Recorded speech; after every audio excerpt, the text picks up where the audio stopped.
I kind of wish I got the Turbo Technics V5, even though it was, more money. I think accurate figure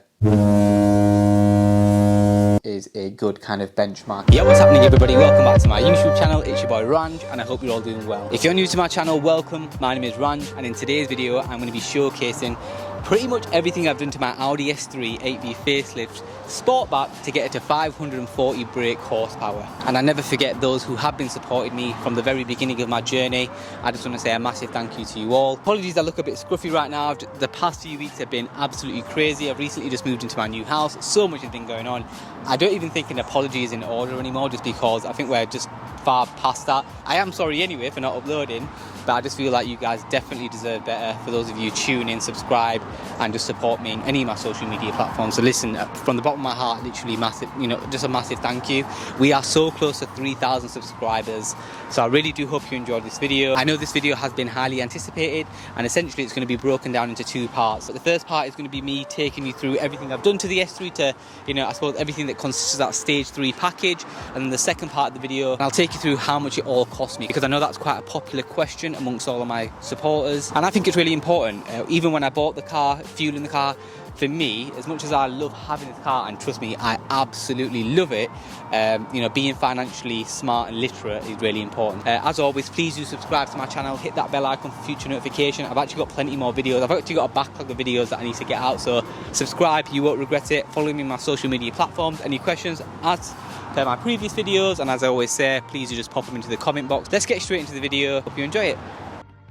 So the first thing we're going to touch on, and I suppose you don't really need to do this, this doesn't kind of get the car to 540 brake horsepower, it is something I wanted to touch on because I purchased this when I was making all the other purchases, when I was basically buying all the parts to go stage 3, and that is the brakes. That's what I'm talking about here. So I'm not running stock S3 8V brakes, just the reason being, they didn't really support the kind of, I don't think they supported the kind of power that I'm currently pushing, but these brakes are beyond adequate in my opinion. So I'm running the RS3 8V facelift 8 pots. I believe they are Brembo calipers.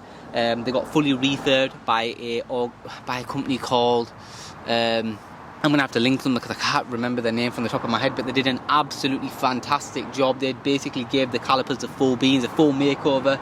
They're absolutely, these are not powder coated. They actually said they advise against powder coating just to do with heat and stuff. They don't do well, but I'll write down the full package, and again I'll go through over the cost later on in the video. But these calipers are amazing, and I coupled them up with the DS250 pads. The discs are 2-piece floating. It's 362 millimeters in diameter. Anything I miss out I will pop onto the screen, but these brakes are absolutely amazing. The calipers I bought second hand, but the bells and the actual discs themselves and the actual disc assembly kit I got brand new. At the front I'm running the Hell braided lines in like a carbon fibre design, and I think they look absolutely awesome. I think I've got some pictures of them, so I will pop them over the screen. So I also upgraded the rear brakes, and I'll tell you what I upgraded. So pads, just Brembo. The discs are from the same company that the front are from, so they're from a company called Brem Technic, and they're based in Manchester. Although I did buy the brakes, the discs, all the discs from a company called Has Motorsport. Shout out Has. To be totally honest with you, I'd say 80% of the parts that are fitted onto this vehicle have been supplied by Has Motorsport. Has is always super helpful, and yeah, just a really, really nice guy. So if you do need some parts, you're local, or even if you're not local, do shout out Has Motorsport. He's really cool. So there is something behind this grille that I did install, and it's part of the stage 3 package, and that is the Wagner Competition intercooler. That was a super hard modification to do, especially on my driveway. This essentially increases airflow, better heat management. That's probably the one thing I actually did install. So this is where the majority of the power kind of comes from. So we'll start off with the Racing Line R600 induction system. I actually fitted this quite some time ago. Induction system, air intake system. So this was initially coupled up with the Forge Motorsport turbo inlet hose, but that actually had to get changed to the Turbo Technics inlet hose just because it directly bolts onto the Turbo Technics V4, which is what I was going to come on to. So this car is running a upgraded turbo. It's a Turbo Technics V4. The reason why I opted in for a V4 is just because I thought it was a really great, sensible price. In hindsight, suppose I can eventually maybe one day upgrade to the V5, but I think the V4 is sufficient enough. This turbo's delivery is wicked. I don't experience any lag, and the way it's performed, so this video is being recorded after race wars, the results literally speak for themselves. This car is an absolute monster, and it surprised myself and so many others on the day. But yeah, one last thing about the turbo, it is a hybrid turbo, not a full frame turbo, and I think the V5 is a full frame turbo, so I think that's the difference. And some people say with the V5 they do experience a little bit more lag. But moving on from the turbo, you've then got the MQB 4-inch track slag downpipe. Track slag definitely know what they're doing. They've been about for some time now, to my knowledge. And yeah, I think not only does it sound amazing, it performs really well too. Recently, and I got this installed, is the Racing Line catch can oil management system with the washer relocation kit and the quick drain kit. So the washer relocation kit is quite self-explanatory. So the quick drain kit is kind of like exactly what it says on the tin really. It allows you to quickly drain all the gunk and build-up that the catch can essentially collects. I didn't really need to install this because I don't really track the car, and it is kind of predominantly advised to install it when you track the car. But I thought, I'm running stage 3, again, I don't want to cut any corners, let me just install it. That was actually bought second hand, and I was really fortunate because I think brand new they're like near £900. I got it all for like £450, but again, something I'll touch on later on in the video. Moving on from the Racing Line catch can, we have the RS3 8V genuine coil packs. A lot of people advise to go for the APR coil packs, but my tuner advised against them. He was like, listen, go for S3 8V genuine ones or RS3 8V genuine ones. And funnily enough, when I spoke to another tuner, he advised the same things as my tuner did, which is quite reassuring. I also replaced the spark plug, so I'm now running the NGK competition spark plugs. I can't remember the exact name. And then moving on, you've got the EcoTune high pressure fuel pump. I'm actually running the EcoTune low pressure fuel pump too, and I'll show you where that's located. I won't be able to show you exactly where it is because it's under the seat. There's quite a lot of fuel pumps out there, like I know Loba do a high pressure fuel pump. EcoTune are one of the most professional, kindest, knowledgeable companies out there, genuinely. I've had the chance to deal with these guys because I had a couple of issues with the fuel pumps, not the high pressure one, the low pressure one, and I don't think they'd mind me talking about this because the way they rectified and handled the issues I was having, and it wasn't a big issue, it was absolutely 10-star. In addition to the EcoTune high pressure and low pressure fuel pump, I'm also running a 4-bar map sensor, and that essentially just allows me to have switchable maps, to my knowledge. Although it's not been on a dyno, I do have the kind of different PSI figures or bar figures. Yeah, bar figures, not PSI. So again, I'll touch on that later, or I might even just put them on the screen. But that's pretty much it for the engine bay. It's quite crazy how with all of that you can achieve 540 brake horsepower from a 2 litre. So apart from the intercooler, everything else that has been installed on this car and all the work that has been carried out on this car, and essentially the whole build was carried out by Chris at CM Tuning. Chris did everything from the brakes to the turbo, downpipe, the coil packs, the tune, which I'll get into in a second, the spark plugs, the Racing Line catch can oil management system. Chris, similar to EcoTune, are one of the most reputable people within the car scene that I know of. A super high standard, and what I would only regard as a subject matter expert, a SME in his field, and just somebody I would highly recommend over and over again. So the map this car is running is from MRC, so Chris does use MRC for mapping. So it is running switchable map, low boost, medium boost, high boost, obviously different pressures, and I will put on the screen what the different boost pressures are. Full boost or high boost, it's running 540 brake horsepower. I've done loads to this S3, and if you want to see all the mods that I've done to this S3, then just check out my other videos on YouTube. Don't worry, the journey hasn't stopped there. Let's head back into the car, head home, and you'll next see me in my new house. So you finally joined me in my new house. I'm currently sat in my living room, and it's absolutely amazing. I can't believe I'm here, to be fair. It feels like such a great accomplishment, and I'm just super happy. Got my laptop out in front of me, and now that I've taken you through the build and what it consists of, I'm going to be now taking you through the financial aspect. So essentially explaining how much everything costs individually, and then what we'll do is we will calculate a grand total at the end. So as you can see, I've got 2 columns here. The first column is a part/service, and the second column, so column B, is the cost associated with that part/service. So let's go straight into it. We'll start with the turbo. So I've got a Turbo Technics V4. In hindsight, I kind of wish I got the Turbo Technics V5, even though it was more money. I just thought actually in the entirety of it, once we kind of get to the end and create that grand total, we'll see that actually was it worth to spending that extra bit of money. So from the top of my head, I know it was £1,584. This was an exchange basis, meaning you can buy the turbo brand new, or you can do like a turbo exchange basis where you give your turbo and you get a turbo back. Most companies do this. I know Venom do it, Turbo Technics do it, I think Litco do it as well. So a couple of turbo manufacturers do this, offer that service. It makes sense, and obviously you do save yourself some money anyway, which is, in my case, I was quite happy to just not go for a brand new turbo, but just to kind of go on the exchange basis, which in my opinion is just as good. Next, we have got the fuel pumps. So both of my fuel pumps are from EcoTune, as you know, so we'll do them separately. We'll just put ET, high pressure fuel pump, and then we'll put ET, low pressure fuel pump. Okay, so the high pressure fuel pump was £830. And the low pressure fuel pump was £450. Let's go downpipe next. 443.95. Intercooler, which was a Wagner Evo Comp intercooler, and that was 666.66.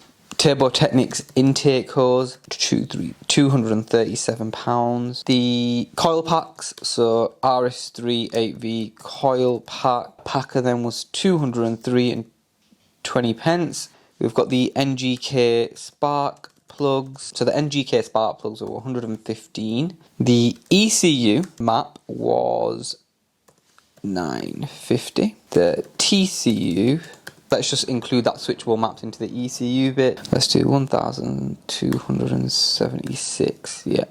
Map sensors, we'll do 16812. And then, like I said, all the other little bits like nuts, gaskets and stuff like that, I'm going to now basically, and that's for the turbo, the downpipe, I'm now basically going to accumulate all that together. And what we'll do, we'll just put these as mist, so like miscellaneous, but then I'll put in things like nuts, gaskets, oils, clips, etc. Awesome. So that comes up to 40.57.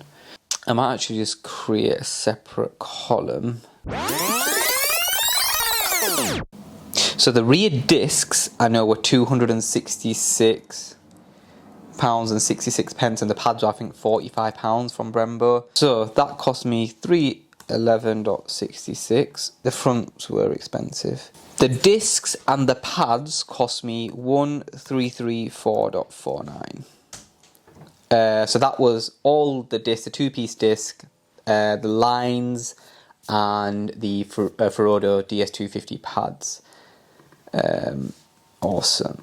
Now, the calipers I'm going to do separately. I'm going to do front calipers. For the rears, I didn't need any lines because I already had them.